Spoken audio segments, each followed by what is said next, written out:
Darte bienvenida a los micrófonos de ¿Qué tal, Fernanda? Pues ayer arranca ya finalmente el año electoral 2021, culminando ¿qué día, Fabiola? Empezó ayer y termina ¿cuándo? El 6 de junio, mi querida Fer. El 6 de junio concluye este proceso electoral en el que van a votar cerca, bueno, si logramos vencer el abstencionismo que nos ha marcado durante décadas, si lo logramos, podrán votar cerca de 95 millones de ciudadanos para elegir a quienes habrán de ocupar más de 25,000 cargos de elección popular. ¿Por qué es especial o por qué es inédito este año electoral? Porque se van a renovar 15 gobernaturas, la Cámara de Diputados, congresos locales y ayuntamiento en 30 entidades del país. Es un proceso inédito porque es el primero en el que concurren 30 elecciones locales y por primera vez la reelección de los legisladores. Esto es muy importante, mi querida Fer. Ya habíamos tenido en anteriores procesos reelección de alcaldes, pero esta vez es la primera en que podemos decidir si los legisladores, los representantes de la Cámara de Diputados, nos gustaron o no como representantes populares y llevaron o no nuestros derechos o defender nuestras peticiones ante el Congreso. Entonces, podremos tener la oportunidad de reelegirlos o no. Y esto va a implicar también que en los siguientes días veamos ya el abandono de la Cámara de Diputados por los actuales que querrán reelegirse o que buscarán un puesto de elección popular, ya sea como gobernadores o como alcaldes del país. Es decir, es un juego muy raro porque el INE tampoco tiene todas las reglas establecidas. Tendrá que definir, porque no quedó en la ley, si pueden pedir licencia y hacer campaña o mantenerse en la curul y hacer campaña. En los próximos días veremos todo eso, por eso es inédito, por eso lo hace especial, porque hay muchas cosas en juego, ¿no? Y es un año electoral que también se desarrollará en la pandemia, dentro de este contexto del COVID-19 y que obliga a tomar medidas inusuales. Por ejemplo, destinar 380 millones de pesos para otorgar seguridad e higiene en las casillas.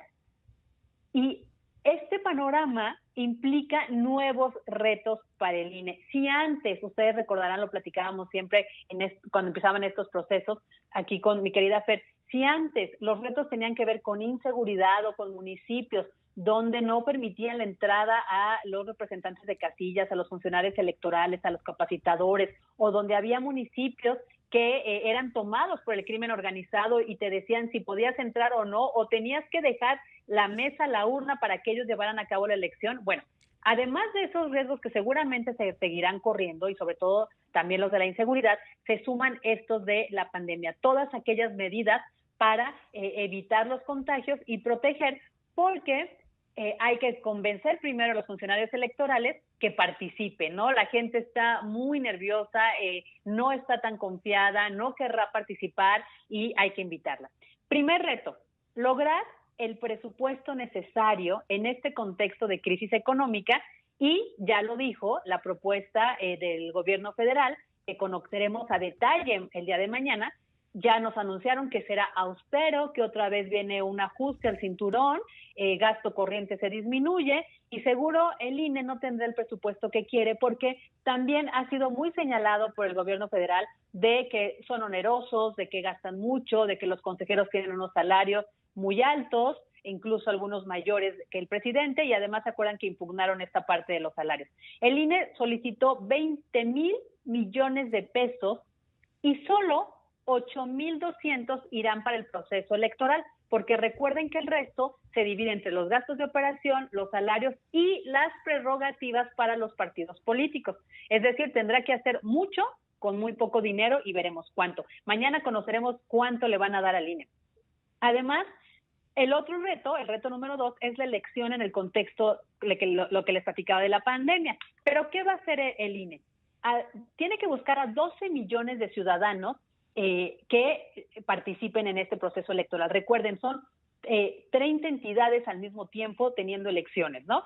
Y 15 gubernaturas. Entonces, el presidente de la Comisión de Organización y Capacitación del INE, José Roberto Ruiz, le platicó a nuestra compañera Aurora Cepeda que van a contratar poco más de 41,000 capacitadores electorales y que harán un reclutamiento muy estricto porque es parte de la certeza, pero que los exámenes ahora van a ser con menos reactivos para no tener tantas personas haciendo el examen al mismo tiempo, ni en el mismo salón de clases. Incluso los exámenes van a ser en 2 días para evitar estas aglomeraciones, pero también que no haya impugnaciones porque digan qué funcionarios eligieron, no están capacitados, no tienen los criterios. Pues para evitar que haya impugnaciones, hasta por eso, hay que hacerlo bien y rápido y con todas las medidas.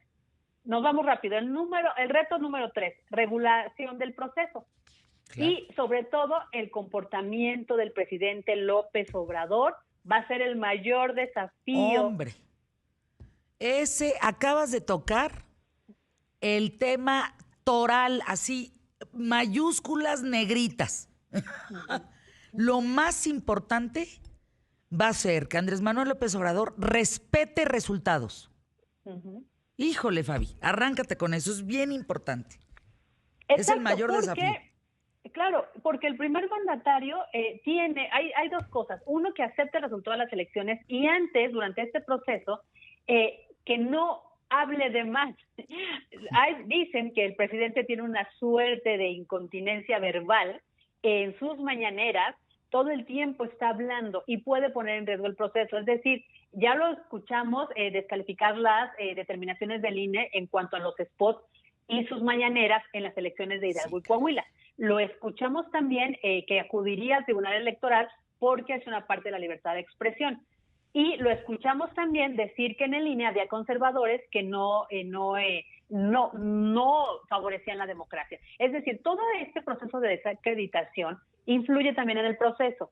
Tan influye que ahora con la designación de los nuevos partidos, el Consejo, algunos consejeros, lo ha declarado Margarita Zavala, Felipe Calderón, cambiaron el sentido de su voto. Siempre quedará la pregunta si hubo presión del Ejecutivo o no, si estos consejeros electorales se dejaron presionar o no. Y todo esto enrarece el proceso electoral, pero además crea polarización. Y si ya estamos en una sociedad dividida, polarizada, que nos enfrentamos por todo, ¿no? Con ese proceso electoral también. Entonces el gran reto será, primero, tener que pedirle al presidente que cuide sus comentarios electorales o con una carga política durante las mañaneras y que sus giras y su trabajo no se conviertan en una actividad de proselitismo. ¿Lo permitirá? La gran incógnita para el INE. Y luego lo que tú decías, Fer, teniendo el resultado, si no le favorece, ¿lo aceptará o desacreditará? Es un brete. Yo no sé cómo no se calculó todo esto en la votación de aquel primero de años atrás, del 2018. No sé por qué no se calculó todo esto. Porque mira, al cabo, corruptos, pero aceptaron el triunfo en los últimos sexenios, ¿eh? Aceptaron el triunfo de Fox, aceptaron el triunfo de Calderón, aceptaron el triunfo de Peña Nieto. ¿Aceptar el triunfo de otros? Yo lo dudo. ¿Qué más, Fabi? Y la parte que les decía de la reelección legislativa es otro reto porque el presidente del INE, Lorenzo Córdoba, ha dicho que no están las reglas claras para ver si pueden pedir licencia y hacer la campaña o poder hacer campaña estando en una curul de la Cámara de Diputados. Es decir, vamos a suponer que Dulce María Sauri, es solo un ejemplo, quisiera reelegirse, tendrá como diputada, tiene el derecho, la ley se lo permite, tendrá que pedir licencia o pueden permanecer en la curul para hacer campaña. Todo esto tendrá que definirlo el INE ya, porque ya estamos en el proceso. Vencer el abstencionismo, lo que les decía, tú lo acabas de mencionar, Fer, estos 30 millones de votantes no previeron lo que pasaría, pero el resto, los 60 millones que no votaron, que votaron diferente o que no alcanzaron para hacer un cambio en la elección o en el resultado, también son responsables, sobre todo los que se abstuvieron, de las decisiones que hoy se toman. Y 6, para terminar, mejorar la fiscalización del efectivo.